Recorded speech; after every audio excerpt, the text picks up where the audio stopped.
Bueno, bienvenidos a todos. La verdad que estamos muy contentos de presentarlo a Jalil Bárcena. Mashallah, ya es una persona que nos sentimos no solamente muy queridos, sino también tenemos mucha admiración por él y nos pone muy contentos que haya aceptado este desafío, esta aventura de hacer un taller sobre Rumi. Un taller casi extensivo sobre Rumi, porque la verdad que es una aventura que va a durar bastantes meses y la verdad que es un honor que haya aceptado Jalil esta propuesta, mashallah. De hecho, él estaba terminando un libro que ahora nos va a contar, un libro sobre Rumi, que lo va a entregar en estos días. Y bueno, si bien lo agarramos con mucho trabajo, él tuvo el arrojo de aceptar y hacer esto, yo creo que por amor a este místico del cual vamos a hablar hoy. Así que, salam aleikum, Jalil, bienvenido. Walaikum salam wa rahmatullahi wa barakatuh. Muchas gracias, amigo y hermano Emilio, Abdul Joaquín Zico, muy amable, y es un placer, como siempre, reencontrarme con vos y con la madrasa y con todos ustedes. Mashallah, gracias por todo. Creo que tenemos poco tiempo, la idea es hacer que no dure un poco más de una hora esta charla, entonces vamos a tratar de aprovechar tu tiempo, sé que allá es de noche y que bueno, que estuviste ayunando todo el día, que mañana tenés un nuevo ayuno, entonces no queremos restarte tiempo de descanso. Lo primero que quiero preguntarte, Jalil, es ¿cómo se inició tu relación con Rumi? Es decir, ¿cuándo fue la primera vez que vos lo leíste y que dijiste, wow, acá hay algo distinto a lo que he leído antes? ¿Te recordás ese momento? Sí, bueno, la verdad es que te he de decir que yo ya ¿cómo decir? Tengo más pasado ya que futuro. Tengo más pasado que futuro ya. Por lo tanto, mis recuerdos a veces de adolescencia o de primera juventud son un poquito borrosos, ¿no? Pero sí, yo recuerdo haber leído algunos textos de Mevlana, Rumi, y haber recibido, sí, un impacto. Pero en paralelo a los textos también recibí la música de Ney, es decir, la música que un poco ha rodeado, ¿no? Musicalmente toda su obra.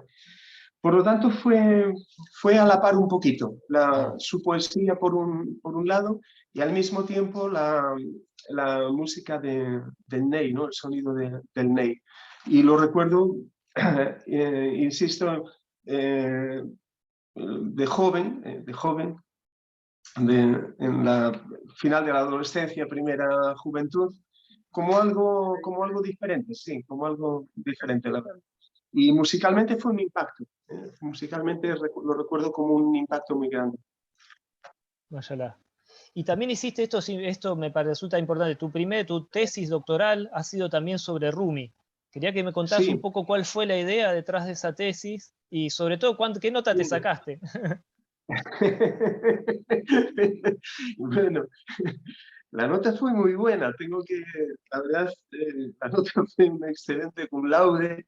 Mashallah. Mi carrera académica ha sido, como alguna parte de mi vida, ha sido un poco caótica. Mi carrera académica ha sido, francamente, muy caótica. Yo acabé entre mi encuentro con Mevlana hace años y la tesis doctoral, pasó más de media vida. Pasó más de media vida. Yo hice la tesis doctoral, la acabé en el año 2017, o sea, relativamente Poquito, mirá. hace poquito. También te voy a ser sincero, mira, porque mi carrera académica ha ido como ha ido, un poco así a salto de mata a veces, pero estoy contento, por otro lado, de haber realizado la tesis doctoral, como decir, un poco más maduro, con edad un poco más madura, porque bueno, nuestra universidad está montada como está montada, pero yo no me imagino yo a mí mismo a los 22, 23 años zambulléndome en un océano de belleza, de conocimiento, etcétera, etcétera, como Mevlana. Si ya ahora mismo, cuando uno se zambulle en él ya con un poquito más de edad, por decirlo así, es como un tsunami que te pasa por encima, pues imagínate tú, yo no me imagino a mí mismo, no me imagino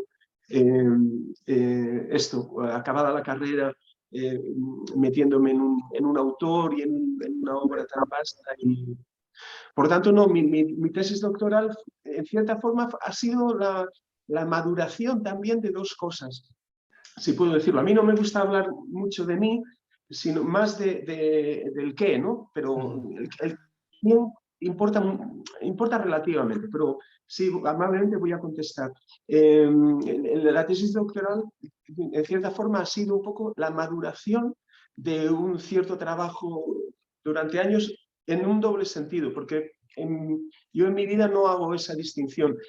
Por un lado, un trabajo intelectual, ¿por qué no decirlo?, de reflexión, de comprensión de la figura y de la obra de Maplana, y por otro lado también ahí está mi vida en tanto que, ¿cómo decir?, en tanto que persona que sigue, en tanto que Mevlevi, si podemos decirlo así, ¿no? Es decir, persona que sigue la senda de Maplana. Por tanto, ha sido un trabajo ya de madurez, ¿no? Un trabajo, no es un trabajo acabada la carrera, por decirlo Más así, la allá. tesis doctoral. Siempre me llamó la atención de Rumi, a diferencia tal vez de Imam al-Ghazali u otros sabios, es que a él realmente le pasaban cosas. Realmente uno cuando leía estaba transformado. Los discípulos a veces lo veían embriagado de los estados, del propio giro, ¿no? Tal vez tiene un paralelismo con Ibn Arabi, ¿no? Que uno lee sus vidas y dice, wow, a este le pasaban cosas de verdad, ¿no? Como realmente lo atravesaban en el cuerpo. Sí, sí, bueno, la vida yo creo que la vida de todos los grandes sabios, ¿no?, del Islam, eh, les han pasado cosas, ¿no? Yo creo que en la vida de las personas, como decir, pasan cosas, nos pasan cosas y después nos traspasan cosas Ajá. y después también nos sobrepasan cosas, ¿no? Ujú. A todo el mundo ve cosas pasar, a todo el mundo nos pasan cosas, pero a estas grandes personalidades, pero también a Mohammed al-Ghazali, pero ahora estamos centrados en Mevlana, sí, yo creo que hay algo que les traspasa y les sobrepasa. Y tienen, por decirlo así, el armazón suficiente como para resistir eso, Claro. como para resistir eso que les pasa y que les traspasa y que les sobrepasa. De todos modos, también, si me permites, también, yo creo también que, y eso será una parte, yo creo, importante del taller también, en estas grandes figuras se dan la mano dos cosas, se dan la mano la leyenda y la historia. Ujú. Mevlana Rumi es un personaje muy mitologizado también. Por lo tanto, y hay una literatura agiográfica, no biográfica, o por decirlo así, son biografías laudatorias, ¿no?, muy laudatorias, que es un género literario que hay que saber leer. Hay que saber leer, porque aquí hay un Mevlana que está muy mitologizado. Pero por otro lado está el Mevlana, como decir, humano, ¿no? Y el Mevlana, como decir, histórico, ¿no? Por lo tanto, tenemos que ir un poquitín encajando esas dos, la leyenda, por un lado, y por otro lado, la historia.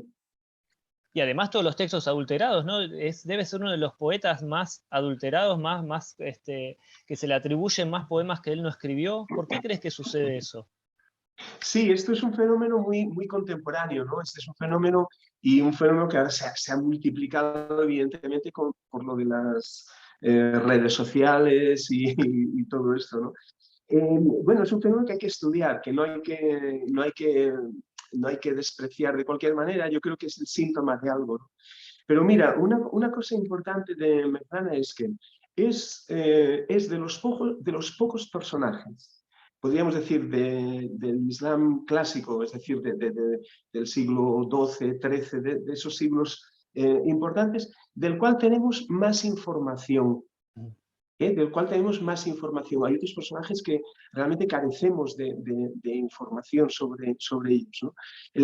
Tenemos mucha información, alguna de esta información está, insisto, muy mitologizada, pero esto hay que destacarlo. Por lo tanto, nuestra aproximación a Mevlana Rumi puede ser bastante certera por eso mismo, porque tenemos muchos datos, ¿no? Ujú. Entonces, contestando esto último, sí, es cierto que en los últimos 50 años, 40 años y posteriormente ahora en los últimos años con todo esto de las redes sociales, Pues es un autor que, en fin, en Estados Unidos sobre todo, este es un fenómeno que nos viene fundamentalmente de Estados Unidos, han proliferado no traducciones de Merlana, sino versiones. Es decir, su poesía ha sido versionada. ¿Sabes? En la música, cuando se hace una versión, pero a veces si es de un idioma a otro, se cambia muchísimo la letra, etcétera, Claro. cosas de esas. Pues podríamos decir que en el caso de Merlana se han hecho muchísimas versiones que han tenido muchísimo éxito, que son versiones que han pegado mucho, pero lo que resulta es que le han cambiado la letra y le han cambiado la música. Es Dejaron decir, la le han firma nada más. modificado, claro, le han modificado el saber y otra cosa importante, le han modificado el sabor, ¿no? Entonces hay esta proliferación. Sí, es que es paradójico, ¿no? Que un autor como él, que podríamos decir es casi un afgano, ¿no? Es casi un afgano que escribe en lengua farsi, en lengua persa diríamos, es decir, la lengua, por decirlo así, mayoritaria de Irán, que es musulmán, que es un sabio musulmán, y que con toda esta mezcolanza resulta que hay por los años finales de los 80, resulta que es un bestseller en Estados Unidos, que tiene una relación cuando menos un poquito tensa, tanto con Irán como con Afganistán, como con lo persa, como con lo islámico, ¿no? Son estas paradojas que se han dado. Y sí, es un fenómeno que no hay que despreciar, hay que estar muy atento, y si me lo permites, ¿no? Si me lo permites, no es un fenómeno casual. Ajá. No es un fenómeno casual. Hay una... Yo me atrevería a decir que hay una intencionalidad, incluso hasta política, me atrevería a Se habla de decir. quitarle el Islam a Rumi, ¿no? He leído textos donde hablaban, hay ensayos que reflexionan de Sí, yo desislamizarlo, creo que ¿no? hay un fenómeno que hay que estar atento a él, evidentemente, de un fenómeno de desislamización voluntaria del personaje. De tal manera que lo que podríamos decir que es, por un lado, un teólogo maturidí, un jurista hanafí, un sheikh del tasawuf, y después, pues sí, un derviche amoroso. Y estas son definiciones de Mevlana, pero también un jurista, un importante jurista hanafi, pues resulta que todo eso, diríamos, ha desaparecido y nos ha quedado un loco del amor, Claro.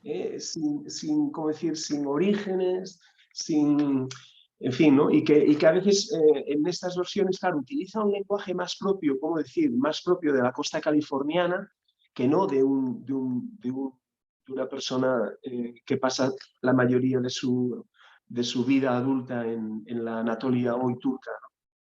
Mucho de Es esto, un bueno, fenómeno vos lo para hiciste mí importante. perdón, lo hiciste a partir de investigar para tu libro, la biografía. Me has contado que has tenido acceso a textos que tal vez no eran tan transitados, tan consultados, y Sí, que ahí de alguna forma revelaste un Rumi mucho más humano, ¿no?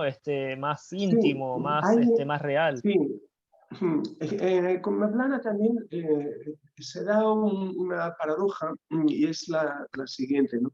La paradoja es que en algunos ámbitos culturales, por ejemplo, en el ámbito turco o en el ámbito iraní, en fin, es un personaje estimadísimo, queridísimo, leído, en círculos universitarios y en círculos intelectuales muy estudiado, esto es cierto.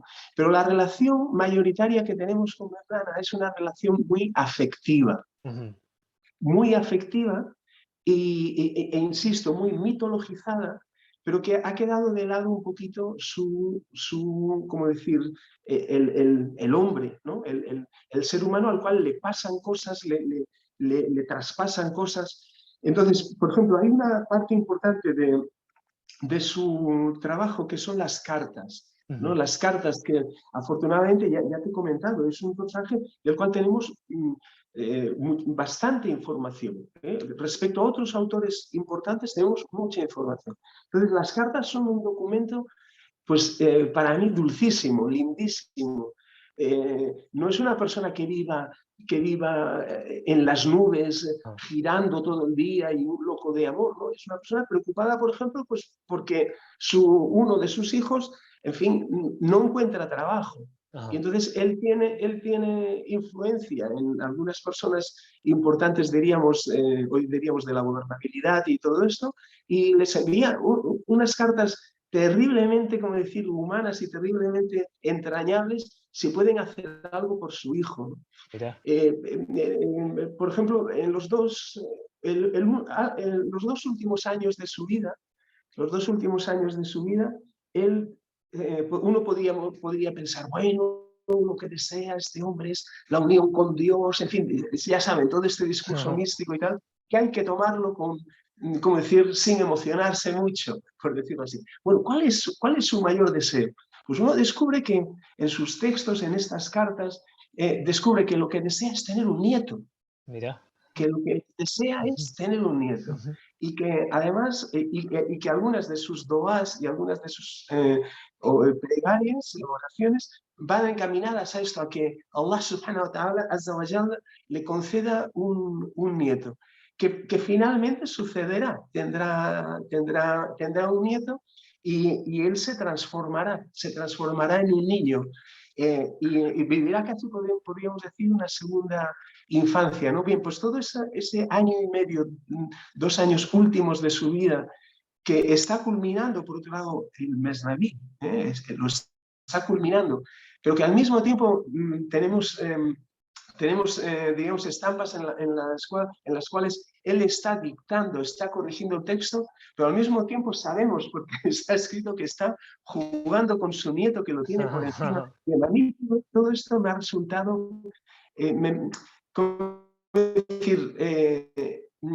Entrañable, ¿no? Entrañable, ¿no? Sobre todo, claro, porque teniendo en cuenta lo que él siente un gran amor por el profeta, sallallahu alaihi wasallam. El profeta dice aquello de, mire, cuando usted esté con un niño, si usted tiene un niño, usted conviértase en un niño.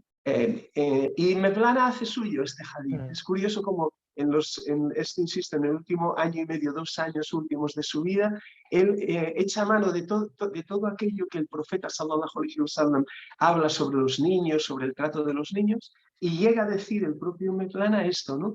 En una carta lo dice, una carta dirigida a su entorno más íntimo, y les dice, miren, un legado que nos ha brindado el profeta, sallallahu alaihi wasallam, uno de los legados más importantes es el trato a los niños. Mira. Es decir, nuestra espiritualidad se ha de medir por cómo tratamos a los niños.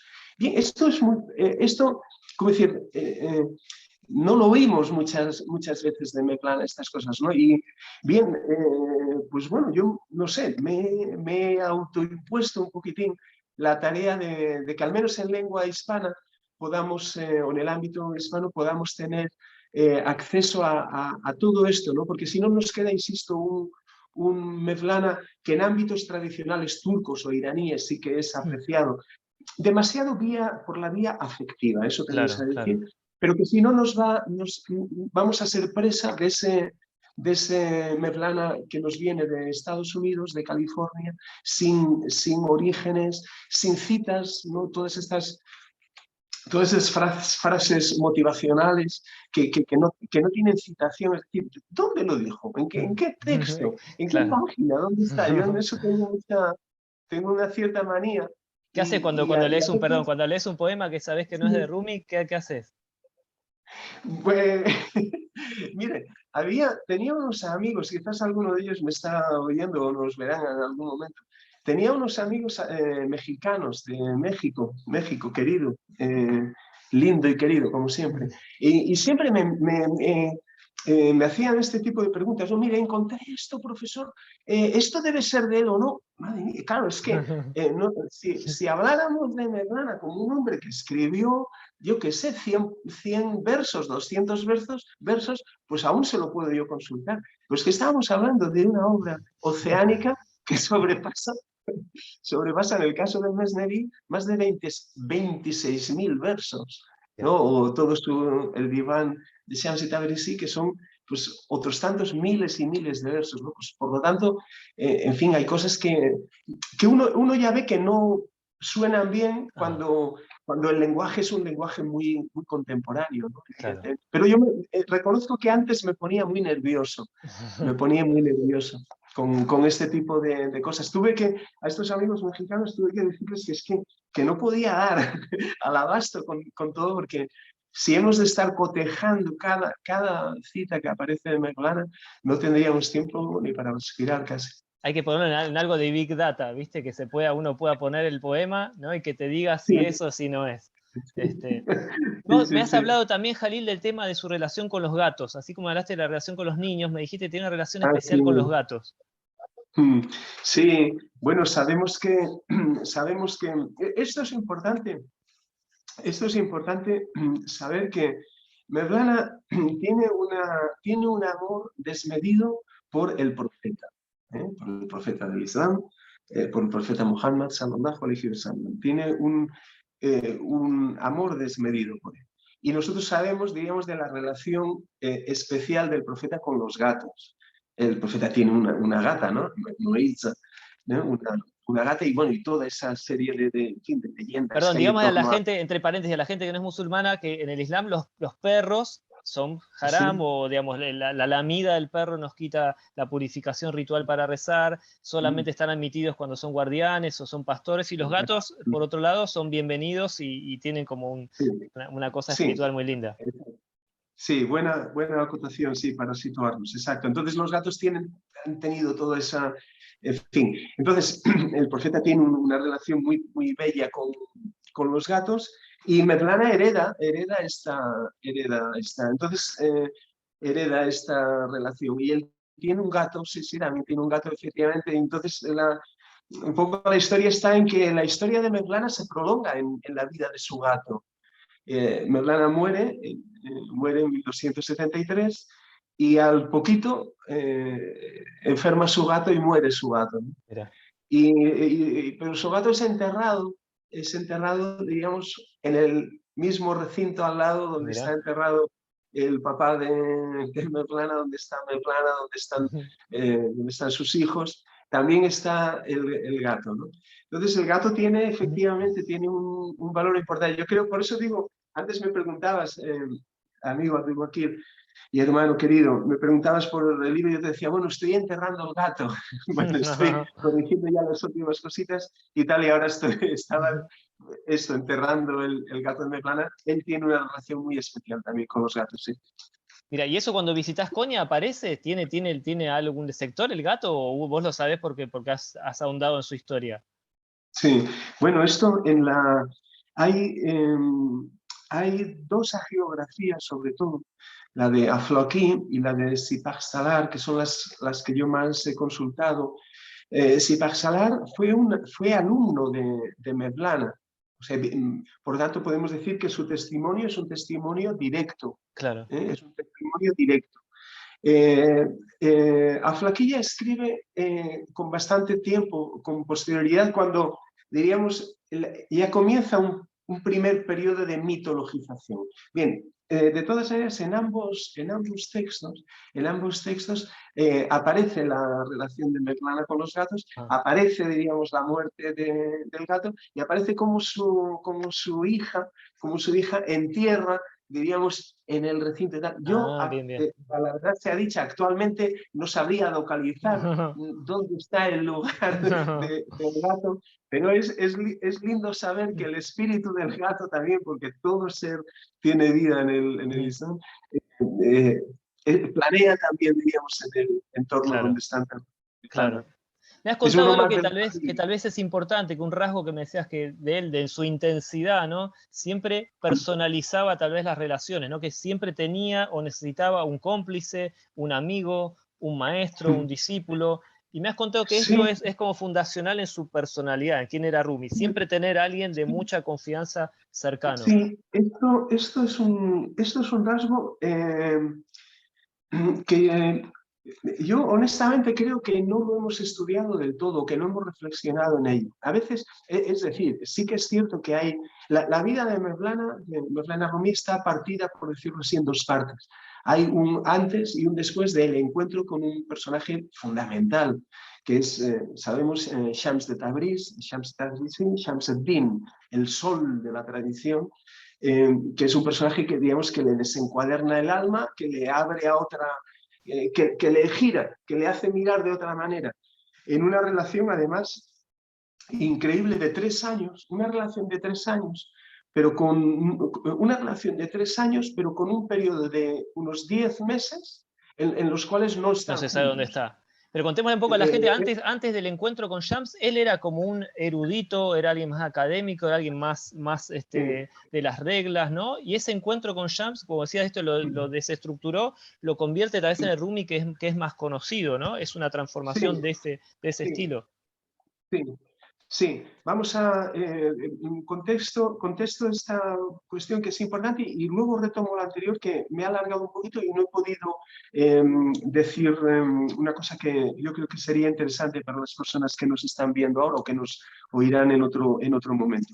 Él fundamentalmente es un hombre de religión, hereda, por decirlo así, incluso podríamos decir, hereda el trabajo de su padre y de su abuelo. Es decir, él es un hombre de religión que estudia jurisprudencia, teología, lengua árabe, tafsir, es decir, las ciencias clásicas de toda persona del siglo XIII que se forma como hombre de religión y adquiere un rango importante. Después se introduce en el ámbito del tasawwuf, es que podemos llamar el sufismo islámico, la dimensión interior. Por tanto, es al mismo tiempo, como ha ocurrido a lo largo de la historia, en el ámbito del Islam, es un hombre de religión, es un hombre, podríamos decir, es un hombre de ley y de espíritu. Y cuando ya es un sheikh, cuando ya es un maestro sufí, es cuando se encuentra con Shams. Por lo tanto, no es cierto que Shams le abra al tasawwuf. No, lo que Shams abre en Mevlana es una vía nueva, algo nuevo. Él ya es un maestro, ya está iniciado, ya ha dado la mano a Burhanuddin Muhakkak, es un discípulo de su padre. Por tanto, le abre a otra cosa, y esa otra cosa es lo que el propio Mevlana lo llamará Millat Ishq. Yo lo traduzco la senda de la pasión amorosa. A veces algunos traductores lo traducen como religión del amor, pero yo evito traducir Millat como religión porque si no estamos con este lío de que su religión es el amor, ¿no? Claro. Él es un musulmán, por tanto le abre a esto. ¿Me permites que retomemos esa pregunta que es muy importante anterior? La de la relación personal, sí. Exacto, eso es importante. Entonces, esa relación fundamental con Shams, que es una relación, insisto, breve en el tiempo, son 2 años, es muy poquito. Bien, pues con la muerte de Shams, Mevlana tendrá 2 compañeros más, Salah ad-Din Zarqubi y Husameddin Chelebi. Y estas 2 personas serán 2 personas intimísimas. Salahuddin es una persona del mercado, es un orfebre, es una persona sin formación, casi iletrado. Así como Shams podía ser todo lo solar, leonino y todo esto, pero era una persona formada, esta persona no. Entonces él lo elige como maestro, es decir, sheikh de sus discípulos, pero él al mismo tiempo lo trata como maestro, él al mismo tiempo también lo trata como discípulo. Entonces, quiero decir que él inaugura con las personas, con este tipo de personas, un tipo de relación que no es la relación clásica, incluso vertical, jerárquica, de maestro y discípulo. Es una relación horizontal en la cual él tiene necesidad de tener un cómplice, alguien cercano con el cual, diríamos, compartir el aliento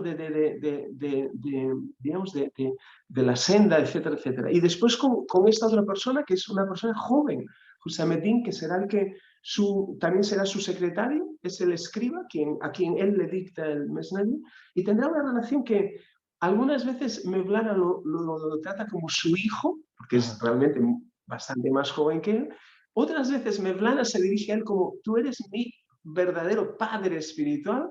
Es un discípulo de Mevlana, pero al mismo tiempo Mevlana hace unos elogios en el Mesneví diciendo que eres el sheikh de este tiempo. Es decir, esto es Mevlana. Esto hay que, intentaremos en el taller, en el curso que haremos, ahondar un poquito en este rasgo, que es un rasgo muy característico de la personalidad de Mevlana.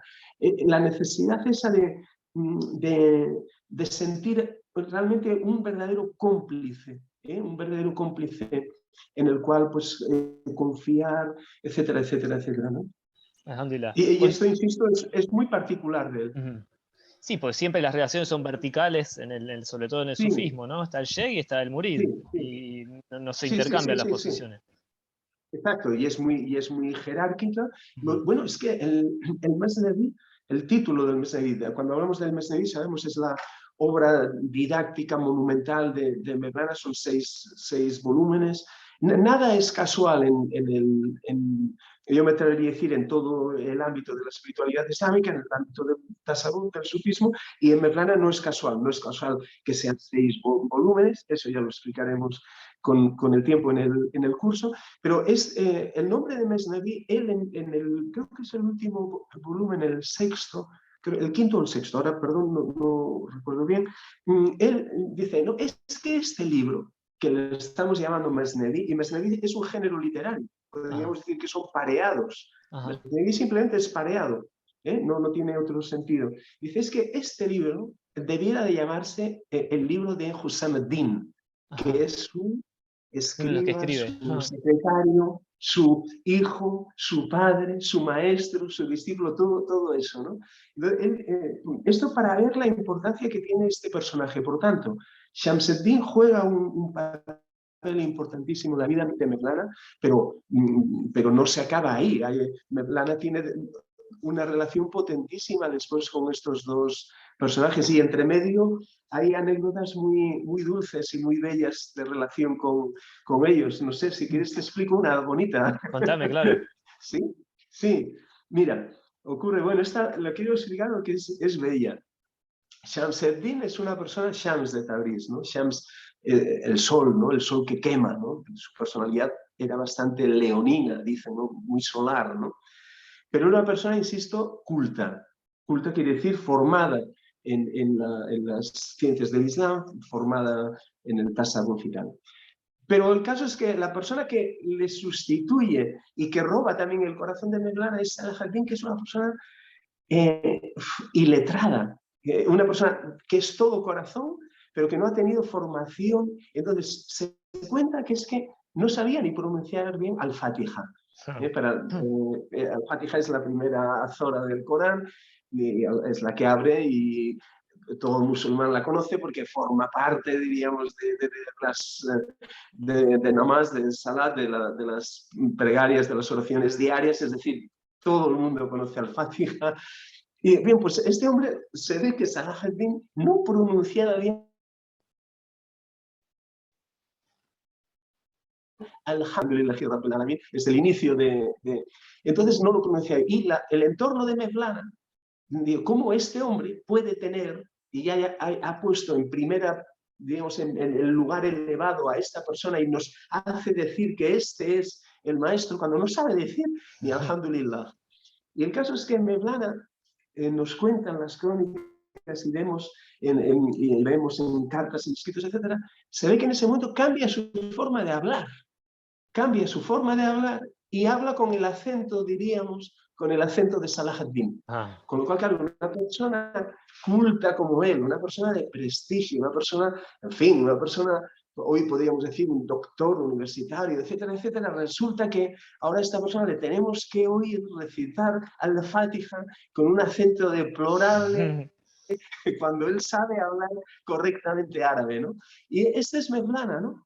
Diríamos, por simpatía, por proximidad. Yo me atrevo a decir también un poco por cuestionar el valor que a veces le damos a lo formal, ¿no? Claro. A pesar de que hemos de pronunciar bien al-Fatiha, ¿no? Ahora esto Claro. que no sirva de excusa para que todo el mundo pronuncie mal. Esto es Mevlana y nosotros no somos Mevlana. Bueno, pero me parece este tipo de anécdotas me parecen... Sí, lo pintan bien, ¿no? Es como que son bien tiernas, ¿no? Es como es el ser humano. Yo creo que tienen trasfondo, pero son lindas. Nos hablan de, ¿no?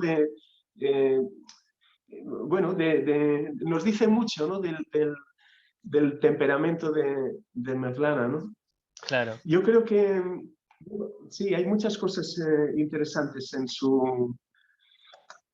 su poesía. Mira, por unir, ¿me permites decir una cosa? Claro. Ahora estaba pensando, no quería... Mira, hay una... él tiene un gusto muy grande por el astrolabio, ¿saben? El astrolabio, este artilugio propio de la navegación para situarse, para poder navegar, etcétera, etcétera. Entonces, él habla en su poesía y en sus charlas espirituales, en Sohbet, menciona constantemente la palabra astrolabio, que no lo hallamos en otros autores clásicos, ¿no? Dice, el hombre es el astrolabio de los misterios divinos. El amor es el astrolabio que nos conduce hacia la morada divina, ¿no? El astrolabio, el astrolabio. Y entonces yo le daba vueltas al astrolabio, ¿no? Y, eh, y es una cosa curiosa. O sea, lo curioso es que las personas que estudiaban jurisprudencia hanafí en el siglo XIII son las únicas. Y el resto solamente los hanafís y el hanafí estudiaban, tenían nociones de medicina y de astronomía. Por tanto, forzosamente, claro, el astrolabio también era el utensilio que se utilizaba para determinar el Qibla, es decir, la dirección de Meca para hacer namaz, para orar, ¿no?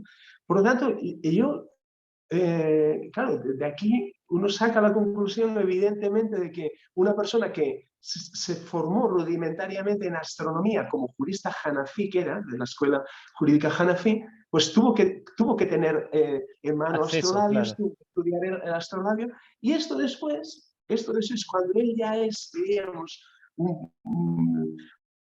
un poeta arrobado, etcétera, etcétera, un poeta, en fin, de la pasión amorosa, etcétera, etcétera, le sale el astrolabio que él estudió en su juventud como jurista, le sale ese astrolabio constantemente, pero ahora ya transformado en esto, en el amor es un Una astrolabio, el ser metáfora, humano. claro. Sí, exacto, ¿no? Pero, ¿por qué esta insistencia? Pues yo seguramente se me ocurre pensar que esto le viene de su formación, evidentemente, hanafí, ¿no? Claro, Tenía que ser forzosamente por esto, ¿no? claro. No, no puedo, Jalil, con mi espíritu periodista y te tengo que preguntar la parte más policial de esta historia, que es la historia de la Bueno, muerte de vamos. Shams, que se ha dicho de todo, se ha dicho de que hasta que lo mataron los propios hijos de Rumi. Si podés Sí. contarnos un poco esto, no revelar todo lo que vas a revelar en tu taller, no spoilees el taller, pero Sí, simplemente sí, esto, si sigue siendo un enigma, si esto está claro, quiero que le sí, cuentes, que le compartas un poco hasta donde puedas a la gente este episodio, sí. ¿no? Sí, que no, sí, efectivamente, lo bueno de Mevlana lo vamos a dejar para el taller. O sea, hay otros temas tan lindos como esto del astrolario, evidentemente, en una obra tan vasta como la suya. Bueno, sí, la muerte de Shams forma parte un poco de toda esa proceso de mitologización de esa leyenda de Mevlana. Miren, la leyenda comienza muy tarde, comienza con ese autor que he dicho, con Aflaki, por lo tanto comienza casi un siglo después de Mevlana, se comienza a hablar de la posibilidad de que haya sido asesinado Ajá. y por el entorno cercano de Mevlana, e incluso que quizás hasta un hijo suyo está implicado.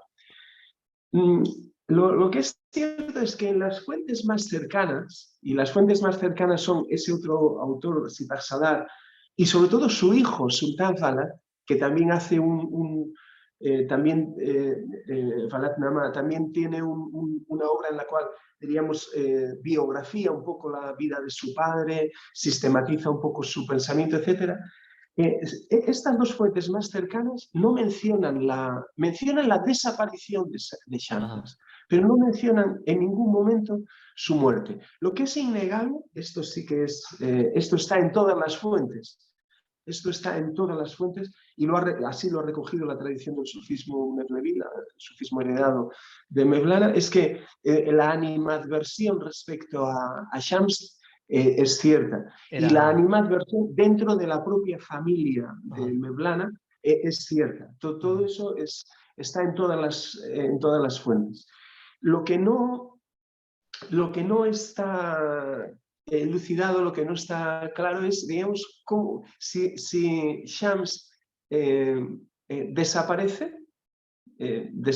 y muere, por lo tanto, digamos, de muerte natural posteriormente, o si realmente es asesinado. Y a veces parece una novela policial, ahora que digamos esto, porque en algunos casos Mevlana está con Shams, están hablando, llaman a la puerta, preguntan por Shams, Shams sale y ya no se supo nada más.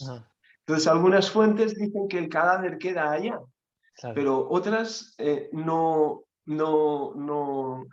Entonces, bien, hasta aquí podemos decir. En el taller explicaremos un poquito más todo esto porque tiene unas consecuencias espirituales muy, muy fuertes en la obra de Mevlana y en su vida, ¿no? Pero lo que podemos decir, así ahora brevemente, es esto, ¿no? Que por decirlo así, el mito de la muerte por asesinato de Shams es un poco tardía y que en las primeras fuentes no lo encontramos. En Konya, bueno, en Konya los cuerpos de los dos están a muy poquitas cuadras de diferencia. Eso llama mucho la atención, ¿no? Está el de Rumi, serán 10 cuadras. Cuando uno visita Konya en Turquía, está el Makam de Rumi. Claro. Sí, está relativamente cerca. También se debe decir que no es la única tumba de Shams que existe. No sabía eso. ¿Dónde hay? Otra tumba. Sí, hay otra tumba en la ciudad de Joili, una ciudad iraní muy, muy importante, de donde han salido grandes estudiosos del Islam Shi, donde hay una tumba de Shams que podríamos decir que es, si esto es cierto, podríamos decir que esa tumba correspondería, por lo tanto, a esa otra versión de el Shams que desaparece, no vuelve, claro. Que ya no vuelve, hace su vida, él cree que su misión ya ha sido cumplida, que ya ha cumplido su misión y que no tiene ya fuerzas para luchar contra un entorno tan adverso, y él ya ve encarrilado, diríamos, a Mevlana, ¿no? A Rumi, claro. decirlo así. ¿Cómo necesitamos en el Islam las pruebas genéticas para identificar los cuerpos? No hay tantos cuerpos por todos lados, no hay santos por todos lados, no se sabe si están, si no están, si son, si no son. Revelaríamos muchísimas cosas, ¿no? Sí.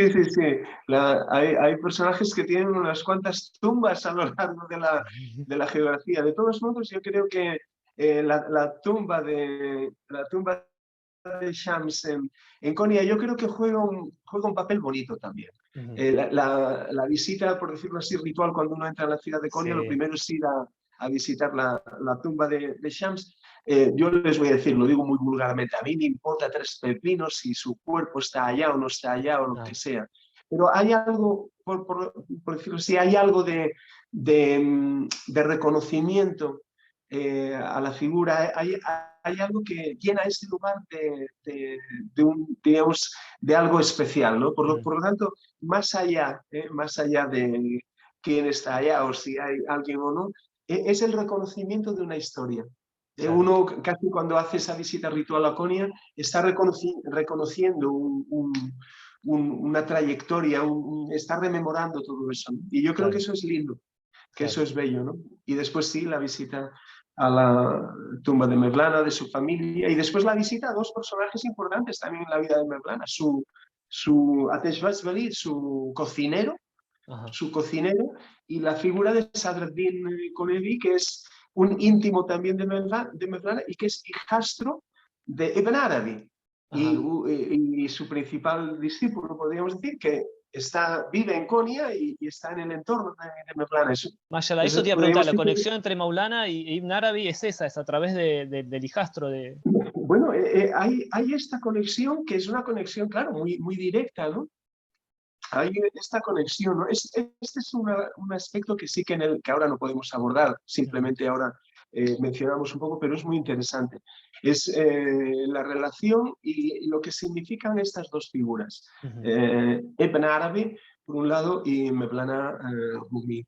Lo más probable es que cuando Mevlana pasa 9 años de su vida, 7 o 9, por ahí, en Siria estudiando, en Alepo y en Damasco. Está completando, ya es un sheikh sufí, ya es un maestro sufí, pero aún tiene que completar su formación. Está 9 años estudiando jurisprudencia hanafi. Únicamente estudia un texto, Al-Hidayah, la guía de Al-Farghani, Al-Farghani, un texto fundamental de la jurisprudencia hanafi. Bien, en ese periodo, en Damasco, él forzosamente tiene que haber conocido a Ibn Arabi, porque Ibn Arabi está allá y es un personaje ya reconocido. Shams, podríamos decir, en su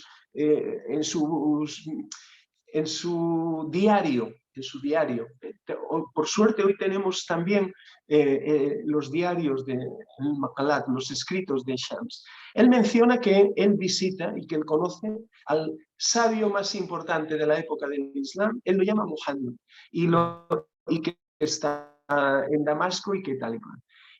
No puede ser otro que Ibn Arabi. Todo nos dice todo esto. Bien, pues a Shams no le cae bien Ibn Arabi, digámoslo así. Y esto hace que también Mevlana se separe en cierta forma. Es curioso que en toda la obra de Mevlana, si realmente lo conoció, etcétera, etcétera, y por el intermediario de su hijastro y tal, que no mencione nada de Ibn Arabi, que no mencione nada. A pesar de que buena parte del pensamiento pueda estar en la obra, pero no lo menciona. Y Shams es el que nos da la clave. Esto lo sabemos hace poco porque es hace poco que tenemos acceso a los diarios de Shams, a su Maqalat. Y Shams dice allá que no le gusta el trato que tiene Ibn Arabi con el profeta Muhammad sallallahu alaihi wasallam. Es decir, que en su jerarquía de la santidad, él no ve que el profeta Muhammad sallallahu alaihi wasallam tenga un lugar protagónico, tenga claro. Entonces no acaba de entender el sello de la santidad, no acaba de entender bien. Y este es el punto que hereda también, evidentemente, que hereda Mevlana. Por lo tanto, un punto podríamos decir, de separación en cuanto a talantes es digamos, esta diferencia por lo que hace a la consideración respecto al profeta. Ahora no podemos decir nada más, pero este es un punto importante porque sí que es cierto que durante mucho tiempo hemos estudiado a Mevlana Rumi con las categorías, incluso con el lenguaje de Ibn Arabi. Y esto creo que ha sido un error.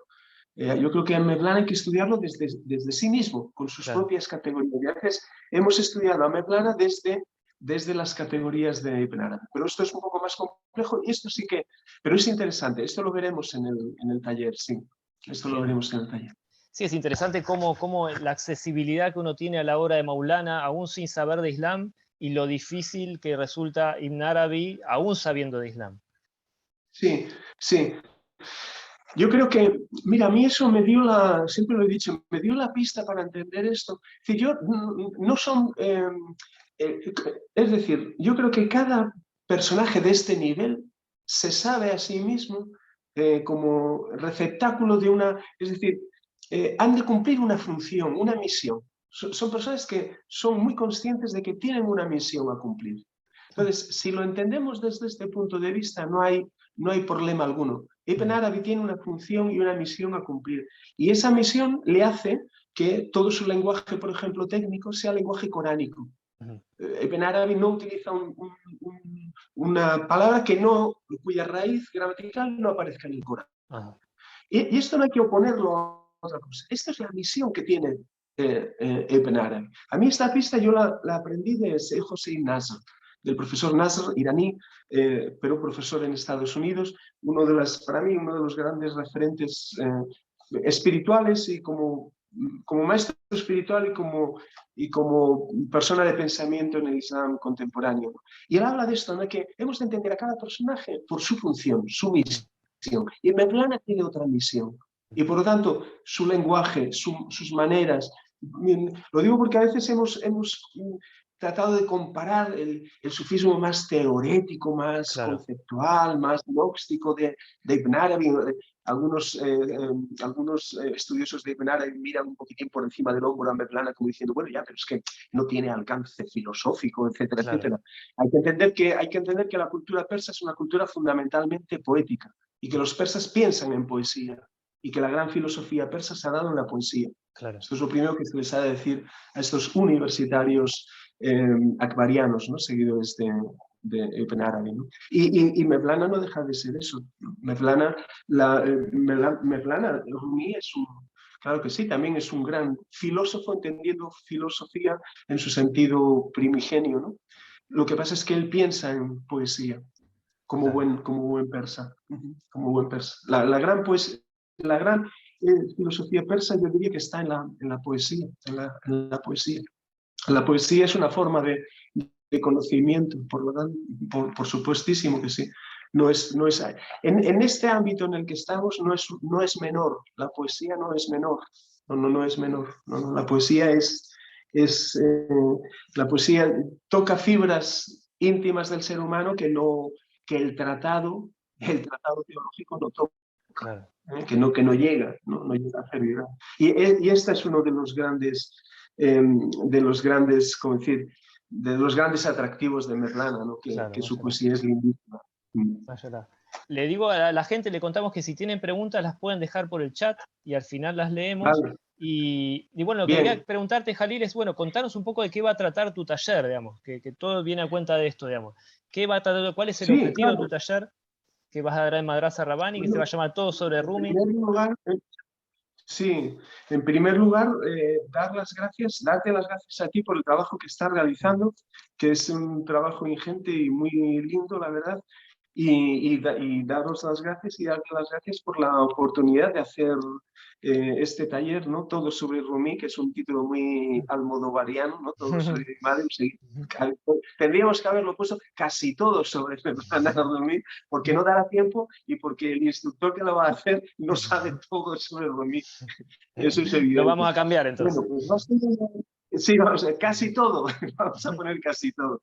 Bueno, pues el taller va a ser pues una aproximación a este personaje que yo creo que es un personaje capital que es un personaje capital en la historia del Islam espiritual, del sufismo y también de la humanidad. Mevlana Rumi es el sabio, el santo, cuando lo es de verdad, lo es para todo el mundo. Por lo tanto, yo creo que es una fuente de inspiración muy grande para los tiempos que corren. El taller, ¿qué es? Pues es una introducción, es una aproximación, es una inmersión en su vida, en su obra y en el legado. ¿Por qué su vida? Pues cito otra vez a Said Hossein Nasr. La vida de Mevlana él dice que es una obra de arte. Parece hecha como una obra de arte, y entonces en la vida, en la propia trayectoria, en el ámbito del sufismo mevleví, los seguidores de Mevlana con los siglos han estudiado la vida de Mevlana, la han estudiado como parte del trabajo espiritual. Es que hay una enseñanza allá. Entonces vamos a intentar estudiar la vida de Mevlana como parte de ese trabajo. Y después introducirnos en la obra y en el pensamiento de Mevlana y en los dos temas fundamentales: amor y muerte. Amor y muerte. Amor y muerte. Estos son los dos grandes temas que atraviesan toda la obra de Mevlana. Por tanto, ahí nos introducimos también, y la última parte es una introducción, una inmersión también en el legado. Es decir, en el legado nos referimos al sufismo mevleví. Es decir, como decir, en Mevlana, en su obra, hay incipiente una estética, es decir, una teoría del arte. Hay una teoría del arte. Y no es casual, digamos, que después su legado pues, esté lleno de calígrafos, de músicos, de danza, etcétera, etcétera, etcétera, ¿no? Entonces vamos a estudiar ese legado, vamos a introducirnos en ese legado a partir, diríamos, de su obra, ¿no? A partir de lo que está insinuado en su obra. Esa es la idea, en principio, que teníamos, que yo tenía para presentar, y vamos a tratar de hacerlo a partir del lenguaje técnico de Mevlana y a partir de algunos ejemplos de Mevlana, ¿no? Entonces lo vamos a hacer a través de textos originales, ¿no? Pienso en la palabra tan importante, dard, ¿no? La palabra dolor, que ha sido muy maltratada en las versiones modernas, ¿no? Hay que entender que para Mevlana el amor duele, el amor duele, ¿no? Entonces, dard, esa palabra, esa cómo él la trata. Otra palabra muy importante que es la palabra tangiz, que ha dado en castellano tamiz, tamizar algo, ¿no? Él dice, todo en el din, todo en la senda, todo en la senda es tangiz, capacidad de distinguir. Y ya que tenemos esta palabra que ha dado, porque esta palabra es una palabra de origen árabe, que él utiliza, él evidentemente escribe en persa, pero utiliza un lenguaje coránico y un lenguaje técnico del árabe que introduce y que le da un nuevo giro, ¿no? Entonces vamos a intentar adentrarnos dentro de lo posible en su lenguaje, en el lenguaje que él utiliza, ¿no? En esta terminología técnica, porque es muy, muy rica esta palabra misma, ¿no? Tamyiz, ¿no? Tamiz. Todo es capacidad de distinguir, de discriminar, ¿no? Y hoy en este mundo nuestro, ¿no? En el cual tanto nos cuesta distinguir, ¿no? Esta flor que tenemos delante, ¿es natural o es de plástico? Porque hay unos ejemplos brutales y uno se queda allá embobado mirando y resulta que al final es de plástico aquello. En fin, los fondos de las pantallas en Zoom. Yo no sé si vos realmente ese es tu cuadro, pues me habéis dicho que lo hizo tu señora, pero tranquilamente podía ser una computadora. Esta es la pared de mi pieza, puede ser una computadora. Dentro de poco nosotros mismos vamos a hacer caras de computadora y no vas a saber con quién estás hablando. Sí. Por lo tanto, bueno, esto es un poco esta es la idea, y después este es el programa que vamos a trazar, y después un poquito también en función de nuestro grupo y en función de las inquietudes y todo esto, pues podemos introducir algunas nuevas cosas. Evidentemente, lo que hemos de tener en cuenta es que respecto a esto, todo sobre Mevlana Rumi, ¿no? Que imagínense, vamos a hacer una travesía a través de un océano. Vamos a tratar de ir desde Barcelona, desde donde se encuentra orillas del Mediterráneo, hacia la costa atlántica de Argentina, donde sea, yo qué sé. Tío, vamos a cruzar todo un océano, y un océano que es Mevlana de miles de versos. Mashallah, en fin. qué lindo. Por tanto, vamos a ser humildes también a la hora de abarcar. No podemos meter este océano en 10, 12 sesiones, ¿no? Pero intentaremos realmente trabajar lo máximo posible. No vamos a perder el tiempo. Qué lindo, qué lindo. Te leo algunas preguntas, Jalil. Julio César dice, bueno, ¿cuándo se va a publicar la biografía de Maulana? Sí. Abdul Wakil, por favor, lee las preguntas fáciles. Léelas fáciles, sí, te lo pido. Por ahora vienen sencillas. Una te preguntan, ¿cuándo va a salir el libro? Bueno, tal vez el fin de año, el año próximo, esto lo estuvimos charlando recién. Sí, yo me he demorado mucho, hasta me he lastimado un poco mi salud, con mucho, ahora que estamos así un poco más relajados, miren, yo les voy a ser muy sincero, mucho personaje para tan poco escribidor. Entonces yo me he demorado mucho, porque en algún momento uno no sale... miren, esto no es hacer, ¿cómo decir? Esto no es apretar tornillos. Pues mire, hay 5.000 tornillos que apretar, pues yo voy haciendo, ¿no? Uno y otro. Esto, uno cuando escribe la biografía de alguien, en definitiva está hasta incluso escribiendo su propia biografía. Y yo les confieso que no lo he pasado nada bien, incluso por cuestiones de salud. Yo me he lastimado un poquito con todo esto. Entonces, a mí me hubiese gustado haber acabado antes, pero no ha sido posible. Entonces, inshallah, Rahman y Rahim, ojalá que esté antes de finales de año, que era que estuviese en este año, en otoño de este año. Le Vamos a ver contamos dos si cosas eso a la gente. podría. Uno, que lo vas a entregar el lunes o en estos días que ya Sí, vas a entregar. Y por otro lado, una infidencia, te voy a contar que siempre que nosotros, aún con la diferencia horaria que tenemos entre España y Argentina, yo a veces te escribía y era tardísimo para vos, las 3 o 4 de la mañana, y siempre me respondía, estaba despierto, escribiendo la biografía de Rumi.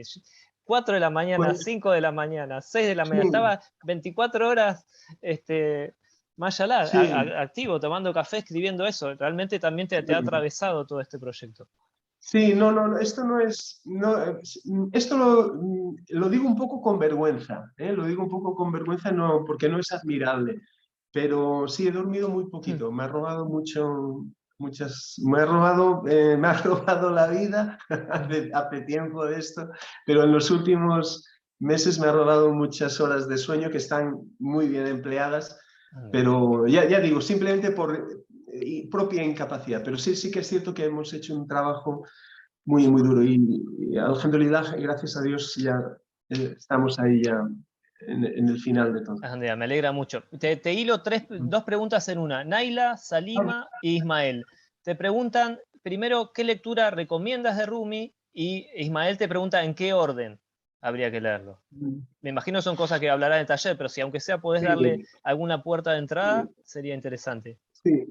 Miren, nosotros tenemos una, como, permítanme que lo diga así, ¿no? Como hispanohablantes, que no se me, espero que no se me ofendan mis compatriotas catalanes que me estarán escuchando también, porque mis compatriotas catalanes también son hispanohablantes. Nosotros como hispanohablantes aquí y allá ustedes, ¿cómo decir? Aún tenemos pendiente un buen Mevlana Rumi en lengua castellana. Esta es una asignatura pendiente. Y yo creo, y ustedes desde Argentina me van a entender, creo que muy bien, no podemos, diríamos, no podemos, ¿cómo decir? No podemos, iba a decir permitir, bueno, entiéndanme, no podemos dejar en manos de cierto pensamiento anglosajón que esa sea la fuente que a nosotros nos llegue de Mevlana. Yo ya les he dicho antes, hay una intencionalidad política detrás de esto, hemos de ser muy conscientes de ello y por lo tanto tenemos un trabajo a hacer desde el ámbito hispanohablante. Por eso el trabajo de la Madrasa Rabbani, en fin, yo les admiro y en todo lo que pueda intentaré difundirlo, apoyarles, etcétera, etcétera. Esto para introducir que, por desgracia, nosotros no tenemos en lengua todavía española, en lengua castellana, no tenemos un buen material de Mevlana. Esto hay que reconocerlo, no lo tenemos. Pero por fortuna sí que hay algunas honrosas excepciones, ¿no? Esto lo veremos bien en el taller, ¿eh? Lo veremos bien en el taller. Pero miren, yo así ya de entrada a bote pronto, miren, les muestro este libro que lo ven, es Sí, el el libro Hikima interior, Fihi, sí. el libro interior, sí. El de los Los Zohar, el de secretos los de... discursos, sí. Sí, exacto. Son una recopilación de sohbet, ¿no? De charlas, de charlas y tal. Es un libro fundamental. No es la poesía de Mevlana, a pesar de que aquí hay poemas también de él, pero es un libro fundamental. Siempre lo ideal, a mí me gusta trabajar con ediciones originales, es decir, que las traducciones siempre sean directamente de la lengua original. Esta es una traducción del francés, pero está muy bien hecha. La traductora francesa Eva de Vitrey-Meyerovitch, discípula de Mevlana, por lo tanto, iba a decir una de los nuestros, Claro. lo tradujo directamente del persa y es un libro que está bien traducido al castellano, que se puede encontrar. Yo les diría que es un libro delicioso para entrar en Mevlana, para entrar en Mevlana. Por tanto, Bien. este podría ser una buena entrada. Bien. Te pregunta Ricardo, ¿dónde conseguir si existen los diarios de Shams en español? Bueno, es que estamos con lo mismo. los maqalat, ¿no? Los artículos, diríamos, sus palabras, sus diarios, están traducidos, hay dos buenas traducciones en lengua inglesa, también hay en francés, pero por desgracia no lo tenemos en castellano. Es que me da mucha pena decirlo, pero tenemos un vacío muy grande. Hay un vacío muy grande. Y entender a Shams es fundamental. Leer a Shams es fundamental. Hay un autor norteamericano, William Shiptich, un grandísimo conocedor de Mevlana, una persona que estudió en Irán, discípulo de Sayyid Hossein Nasr. Es una expresión muy mafiosa, pero la digo, es uno de los nuestros también, William Shiptich. Y él escribió un libro sobre Mevlana, la doctrina metafísica de Mevlana, que está en lengua castellana, es una introducción a Mevlana muy interesante, pero es una obra de juventud. Lo digo porque Shiptich ha sido uno de los traductores al inglés de los diarios de Shams. Entonces, él ha tenido que cambiar algunos de sus presupuestos sobre Mevlana cuando tuvo acceso directo a esta obra de Shams que se ha conocido en el siglo XX. Que se ha conocido en ámbitos, diríamos, un poco más amplios, que se conoció en la historia, que allá estuvo apilado en una biblioteca polvorienta, un manuscrito polvoriento, y que ha sido en el siglo XX recuperado. Por lo tanto, aún estamos en el siglo XX y XXI, aún estamos ahora mismo descubriendo el pensamiento de Shams, ¿no? Y que nos ha sorprendido mucho. Esto saldrá en el taller. Nos ha sorprendido mucho. Era un experto en jurisprudencia shafi'í, mientras que Mevlana era un experto en jurisprudencia islámica hanafi. Y cuando ellos están juntos, uno podría decir, bueno, esto era un encuentro de místicos de alto vuelo y tal. Sí, seguro que volaban, entiéndaseme la expresión. Pero hoy sabemos que buena parte de sus conversaciones giraban en torno a su jurisprudencia shafi'í y mi jurisprudencia hanafi. ¿Y qué lejos estaría, diríamos, saber esto de la imagen? De la imaginería, claro. Exacto, ¿no? Y entonces, claro, esto es importantísimo saberlo, ¿no? Porque nos da otra perspectiva de ambos, ¿no? De Shams y de Mevlana. Bien, te hago las últimas preguntas. Hay una pregunta muy linda. Su amor, Mashallah. Claro, uno tiene una idea, eso es muy lindo de saber, ¿no? De bajar un poco a tierra las cosas. Te hago una pregunta que te hace Edu Botiroli. Dice, habla sobre los giros. Dice, ¿cuál es la primera vez del ser humano respecto a los giros, dado que el nacimiento de los giros son anteriores a Maulana Rumi y a Shams? ¿Qué es lo que se sabe de ese origen de los giradores? Algunos le atribuyen a Abu Bakr. Quería preguntarle en relación a eso. Sí, esto vamos a estudiarlo bien, lo veremos en la... Miren, dar vueltas, no lo inventó Mevlana, Rumi, y no lo inventaron los derviches mevlevíes, dar vueltas. Mi nieto, Aran, de 5 años y medio, desde los 2 o los 3, todo niño lo sabemos. Todos son mevlevíes, todos los niños son mevlevíes.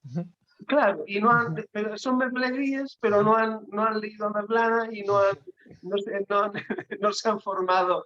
Por tanto, hay algo ancestral en eso. ¿Por qué lo digo? Pues porque pueblos aborígenes, sabemos que sus danzas son danzas circulares. Sabemos que en Asia Central buena parte de ciertos rituales chamánicos túrquicos también consisten en esto. Sabemos que los tibetanos tienen esos grandes, ¿cómo se llamaría? Tambores inmensos que se cogen, diríamos, de la mano de ese tambor y que van haciendo oraciones a medida que va girando ese tambor circular, ¿no? Por tanto, el hecho del giro, de girar sobre sí mismo, ese movimiento arquetípico, casi podríamos decir, no lo inventa el sufismo mevlevi. El sufismo mevlevi y Mevlana seguramente le dan una particularidad. una particularidad. Yo he visto tibetanos girar y giran de izquierda a derecha. Bueno, pues la particularidad Mevlevi que le da Mevlana es que él dice que hay que girar hacia el corazón, que el giro es un camino hacia el corazón y a contratiempo, porque queremos remontarnos al día de Alas Tupirápico. Esto lo veremos en el taller. Por lo tanto, no lo inventa, no lo inventa Mevlana. Y dentro del Islam sabemos que Abu Sa'id al-Bihayr, un gran maestro persa anterior a Mevlana, pues la historia del tasawwuf, del sufismo, le atribuye a él las primeras sesiones de Samá con un girar un poco, diríamos, más anárquico, podríamos decirlo así. Por tanto, hay precedentes, evidentemente, ¿no? Pero la particularidad del giro Mevlevi es la ritualización. ¿Y cómo cambia el sentido desde Mevlana a sus alumnos? Esto lo veremos porque no verán jamás, esto lo anticipo porque si no se me queda aquí, no veremos jamás a un derviche Mevlevi descontrolarse en su giro. Claro.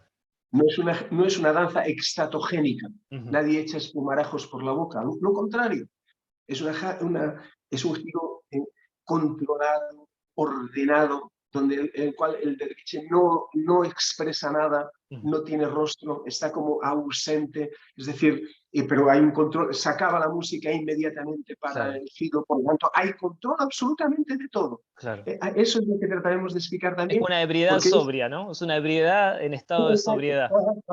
Sí.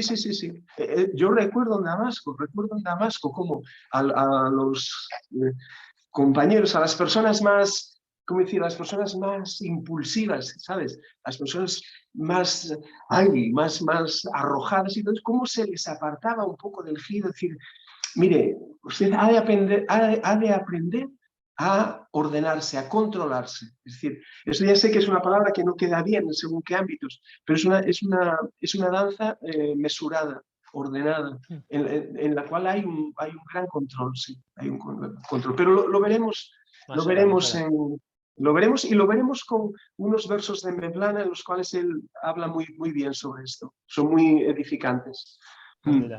Había, creo que las máximas, hay una tala, decía algo muy lindo, hablaba de ebriedad por dentro y sobriedad por fuera, y decía también que la gente normalmente son coloridas por fuera y grises por dentro, y que el derviche intenta hacer todo lo contrario, ¿no? O sea, son grises tal vez por fuera y el color lo tienen adentro, mashallah. Sí. Esa imagen es muy bella, ciertamente es muy bella, sí, muy bella. Así que bueno, mucha gente escribe para agradecer, Jalil, agradece tus palabras, dicen nada, que tienen muchas ganas de anotarse en tu taller, y bueno, la verdad que no quiero robarte más tiempo, queremos invitarlos a todos al taller tuyo que va a iniciar en mayo, inshallah. Cualquier duda nos la pueden hacer llegar, y te quedas una última pregunta de mucha profundidad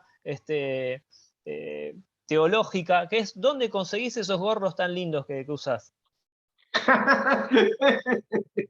No se consiguen acá, no se consiguen en Argentina, no se consiguen en ningún lado. No consiguen. No.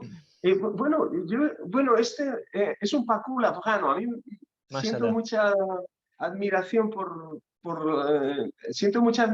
los tayikos afganos de hace mucho tiempo. Y Mevlana seguramente estuvo muy cerca de todo esto. Y este es de Estambul, la verdad, lo conseguí en Estambul. Y bueno, vos me decíais, Abdulwakil, el otro día, si estaba ya a punto para hoy, me dijiste, bueno, estarás ya bien peinado. Bueno, yo no mucho que peinar. Ya era un chiste de pelado a pelado, mirá, es un chiste de calvos. Exacto, no tenemos mucho que peinar vos y yo, por lo tanto nos cubrimos como podemos. En fin, es un pakul afgano, sí, he de reconocer que me gustan. Y me evoca también cosas de Mevlana, sí. Mashallah, muy bonito, muy bonito. Gracias de nuevo, Jalil, gracias por aceptar esta aventura de hacer este taller, gracias por confiar en la madraza, gracias a todos por estar ahí, por sus preguntas, por su entusiasmo, nosotros lo hacemos con mucho gusto, con mucho amor, así que de nuevo, gracias, porque puedes descansar, que mañana tenés un largo ayuno. Nos vemos prontito en mayo, inshallah, los invitamos a todos al taller de Jalil, y gracias de verdad, es un honor tenerte, Jalil. Salam aleikum y que descanses. a ustedes y que tengan un buen iftar las personas que están haciendo el mes de Ramadán, que tengan un buen iftar que seguramente les tocará ya o quizás está por ahí, que tengan una buena ruptura, una buena noche de Ramadán. Gracias. Un abrazo a toda la madrasa, a todas las personas que colaboran, a Naima, que hace un trabajo muy, muy bello de coordinación también, muy, muy, muy lindo y nos ayuda. Y nada, invitar a todas las personas que quieran saber algo más a propósito de este gran personaje que es Mevlana Rumi. Muchas gracias, Abdul Wakil, hermano, amigo, y seguimos en contacto. Dale, buenas noches. Salam alaikum a todos y buenas noches para todos. Salam alaikum. Alaikum salam. Gracias.